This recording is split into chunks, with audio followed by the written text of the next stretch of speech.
यश, हा काय प्रकार आहे? मी तुला म्हणालो होतो ना नेहा, जेव्हा कधी तुला माझी गरज भासेल मी नक्की तुझ्या जवळ असेल.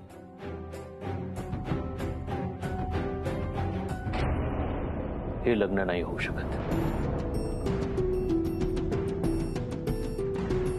एक्सक्यूज मी, जरा आती होते हे. माझा हात पकडायची हिंमत कशी झाली? हिमतीच्या गोष्टी ते करतात परांजपे ज्यांना माणूस म्हणून काही किंमत असते. फ्रॉड आहेस तू, पण तुझं प्रेम नेहावर नाही तिच्या घरावर आहे.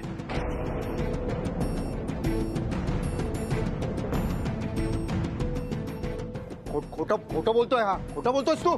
मी खोटं बोलतोय? लग्नाच्या 6 महिन्यातच तू नेहाला सोडून देणार होतास हे खोटं आहे. लग्नानंतर परीला कुठेतरी लांब सोडून येणार होतास हेही खोटं आहे.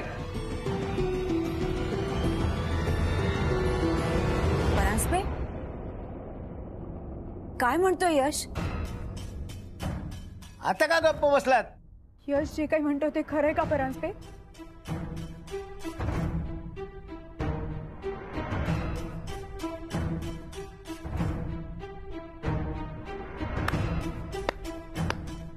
वा यश वा, मानला तुला. तू छान गेम खेळतोयस रे. माझं आणि नेहाजींचं लग्न व्हावं म्हणून तू जी काही धडपड करत होतास तिथेच माझ्या लक्षात आलं की काहीतरी प्रॉब्लेम आहे.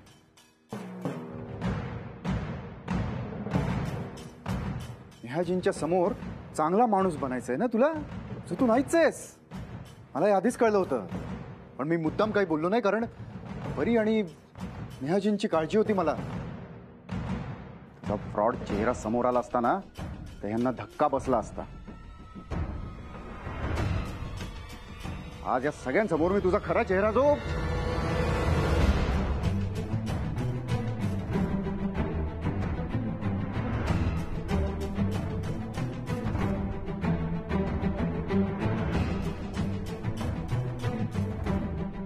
त्याला ओळखलंस?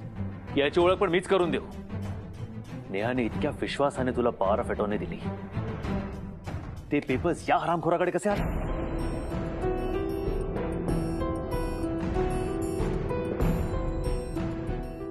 अहो, हाच तो माणूस आहे ना जो आपलं घर बघायला आला होता? हो हाच आहे. बरोबर ओळखलं काकू तुम्ही. तोच हरामखोर आहे हा.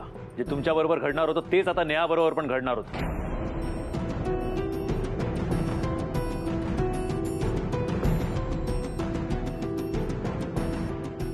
बरं झालं मला परीने मेसेज केला आणि त्यात तिने याचा उल्लेख केला. मी माहिती काढली तर माझी भीती खरी ठरली. हाच तुम्हाला काय ते खरं सांगेल. बोलणार आहेस की? प्लीज मार नका, मी सांगतो, सगळं सांगतो. मी आणि परांजपे आम्ही दोघं एकमेकांना आधीपासून ओळखतो साहेब. आज सगळा प्लॅन आहे ना हे परांजपेचा आहे.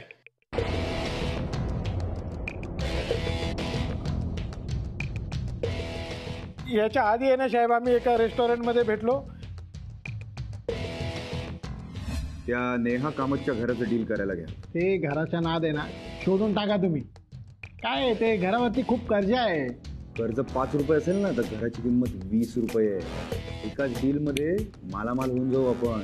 पण हे तेव्हा शक्य आहे जेव्हा ते मॅडम तुम्हाला पॉवर ऑफ अटर्नी देणार. ते माझ्याकडे लागलं. ते तुम्हाला कशासाठी देणार पॉवर ऑफ अटर्नी?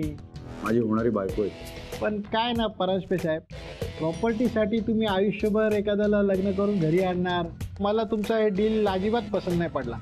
मला थोडी आयुष्य काढायचं तिच्यासोबत. मग काही दिवस मजा करणार, मग योग्य वेळ आली की घराबाहेर काढून टाकून.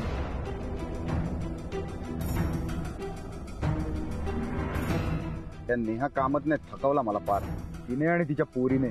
त्या डायबेटिक पेशंट, रोजचा इंजेक्शनचा खर्च आपल्याला नाही करायचा. एवढा खर्च कोण करेल? तुम्हीच करणार सगळा खर्च. आहे तोपर्यंत ना. म्हणजे लोक इंजेक्शन देऊन काटा काढतात, इथे मला तेच काम इंजेक्शन न देता करायचं. तर का असं घडलं ना, फक्त 4 दिवसात त्या परीचे पंख गळून पडले. याचा प्लॅन होता त्या छोटी सोबत वाईट करायचा. माझ्या काय नाही साहेब, मी सगळं खरं सांगतोय. हे घराच्या डील व्यतिरिक्त माझा ह्याच्यात काहीच संबंध नाही साहेब. बोल परांजपे, आता का गप्पा झालायस? परांजपे, माझ्या परीबद्दल तुम्ही जे काय. मी काय म्हणते नेहा, एक मिनिट बहिणी.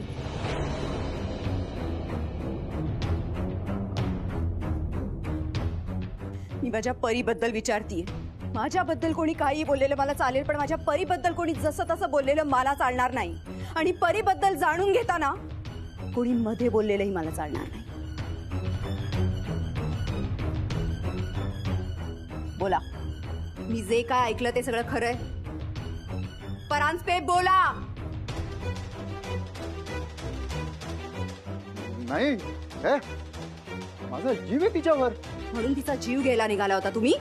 नाही खोटं आहे, खोटं आहे हे सगळं. हा पांड्याचे बोलतोय ते काय? खोटं बोलतो तो, खोटा नाही तो. तो का खोटं बोले? तो परीला ओळखत सुद्धा नाही. म्हणूनच मी ओळखतो ना त्याला. खोटारडा आहे तो. परीला मारून टाकण्याबद्दल वगैरे मी काही बोललेलंच नव्हतं असं. मग काय बोलला होता तुम्ही? मी तिला फक्त कुठेतरी ट्रेनमध्ये दूर सोडून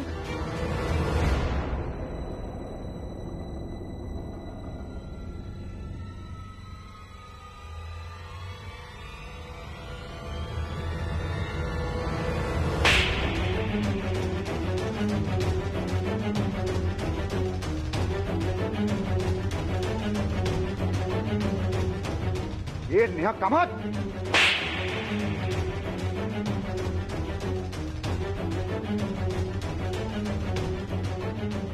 एवढ्या सगळ्यांसमोर तुम्हाला मारलंस?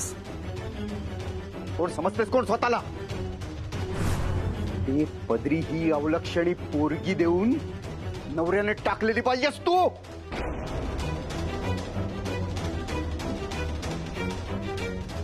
जो नशीब समज मी तुझ्या बरोबर लग्नाला तयार झालो, मी तर तुझ्यासारख्या बाईला तर ना.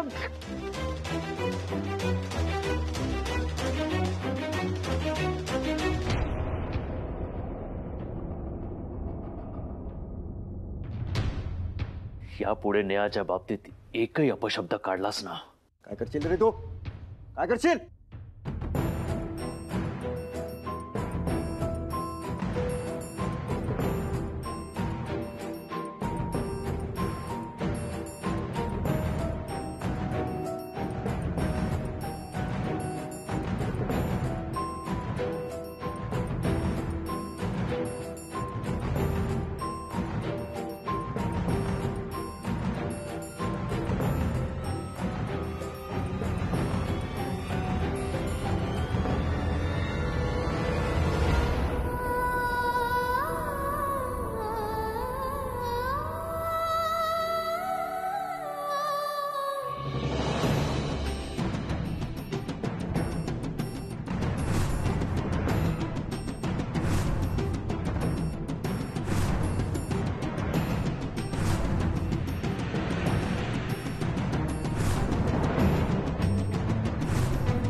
आपण काय ठरवलं आणि हे काय घडून बसलं. तो माणूस असा असेल खरंच कधी वाटलंच नाही. दिसतं तसं नसतं ना, म्हणूनच जग फसतं. आम्हाला तर आधी तो जेंटलमनच वाटला होता. बिचारी नेहा, मला हिचंच वाईट वाटतं. पण नेमकं आमच्या मुलीच्या बाबतीत असं का घडतं हेच आम्हाला समजत नाही.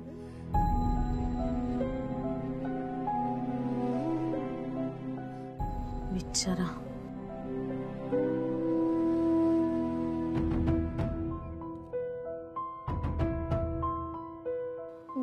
बिचारी नेहा, आपली बिचारी. काय ना काय झालं हिच्या बाबतीत. तिचं आयुष्य आता मार्गी लागणार, तिच्या परीला आता आधार मिळेल म्हणून किती आनंद झाला होता मला. माझा त्यांना आनंद गगनातच मावत नव्हता जेव्हा हिचं लग्न ठरलो.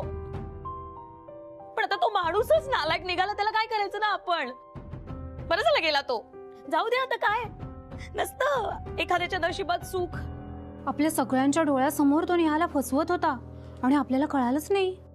मी तर ऐकलंय अशा लोकांची म्हणे टोळीच असते. असू शकते सर. काय तो पंड्या त्यांच्या सोबत होता म्हणजे अजूनही काही जण असू शकतात. पण आता त्याचा काय उपयोग, तो तर पळून गेला ना. सापडणार तो, असं कोणीही पळून जाऊ शकत नाही. तोही सापडणार आणि त्याची ती गँगही सापडणार. गँग? काय बोलतेस तू? गँग काय भाषा वापरतेस तू? अगं असं असतं का कधी? वेड्यासारखं काही बोलायचं काय उगाचच? अगं परांजपे वकील आहेत ते, वकील. हा, त्यांच्या कुठे कुठे ओळखी असतील आपल्याला काय माहिती ना. उगाच काहीतरी टोळी वगैरे काही नसतं बरं का. आत्ता आणि वेळ काय, प्रसंग काय, काय बोलतेस तू? आत्ता आपल्याला नेहाला सावरायला हवं, हो की नाही? हो की नाही? हो म्हणा मग. मी काय म्हणते काकू, काका, आपण ना नेहाला सावरूया असं मला वाटतं. तिला धक्का बसलाय ना, तर आपण तिला घेऊन जाऊया आतमध्ये. नेहा चल बाळा. तुम्ही काय सगळ्या बघत उभ्या आहात? तुम्ही जा ना घरी. काय करणार आता, नाही होऊ शकलं ना. हा, तुम्ही जा घरी. माफ करा, हो. आपल्या हातात काहीच नव्हतं. हो.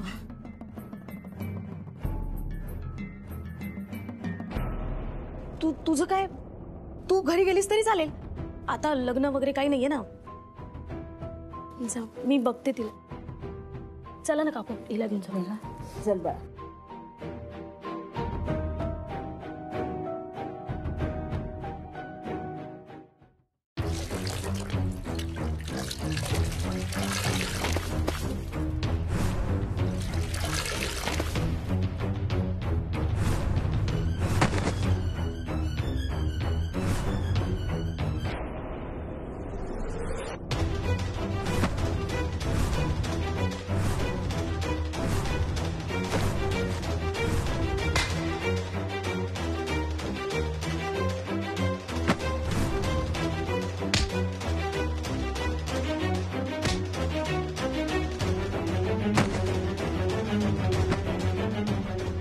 कोणाची लायकी काढतो तू? नेहाची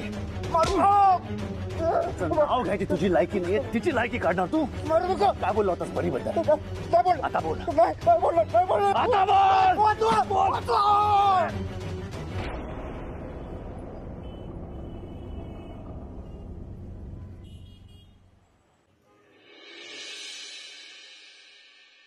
नेहा, तू अजिबात विचार करू नकोस. त्या नालायक माणसाची तर अजिबात आठवण काढू नकोस. आम्ही तिघा आहोत ना तुझ्या हक्काची माणसं. आम्ही तुला वाऱ्यावर सोडलंय का सांग मला? नाही की नाही? मग तू अजिबात काळजी करायची नाही बाळा. हा, आई तुझी बडबड जरा बंद कर. तिला शांतपणे बसू दे थोडा वेळ. नेहा बाळा, मी पाणी आणते. हा,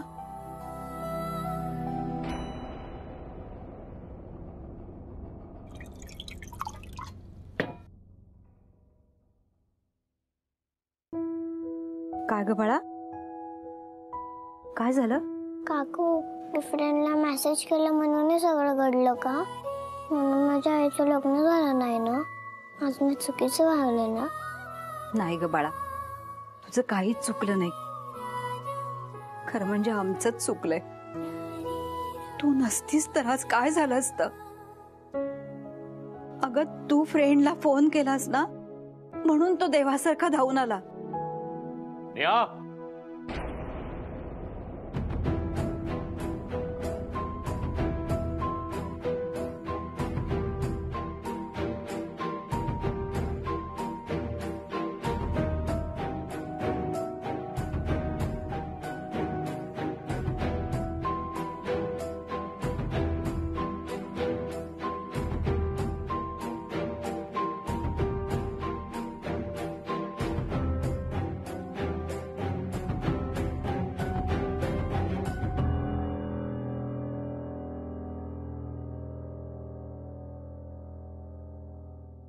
बोल. माफ करा नेहाजी, चुकलं माझं. यश जे बोलतायत ते सगळं खरं आहे.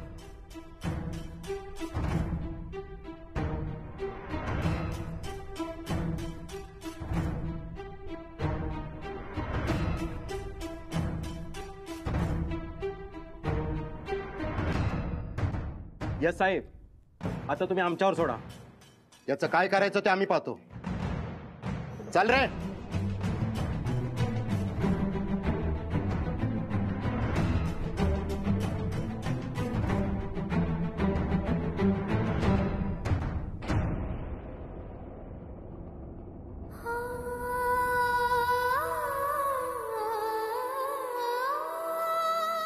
बाळा, आता कशाला रडतेस? उलट एवढं मोठं अरिष्ट टळलं म्हणून आपण सगळे त्या देवाची प्रार्थना करूया आणि आभार मानूया. मी पण हेच म्हणणार होते की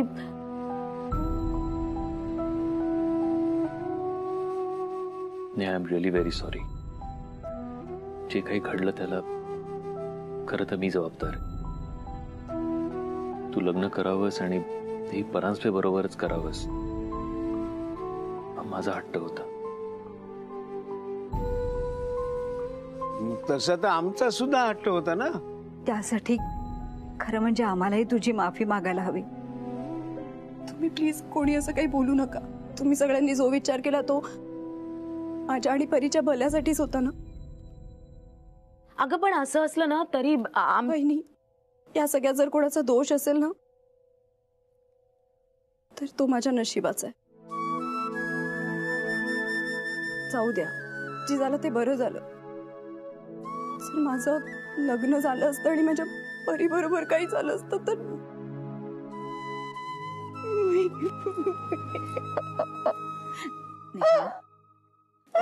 नेहा बाळा, सावर स्वतःला. तो यश नेमका देवासारखा धावून आला म्हणून आज आमची नेहा आणि परी दोघीही सुरक्षित आहेत.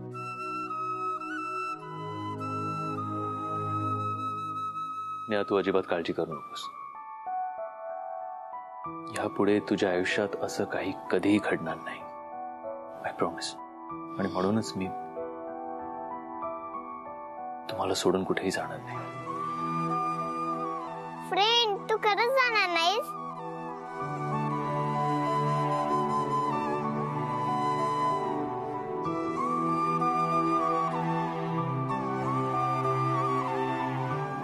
कधीच नाही जाणार.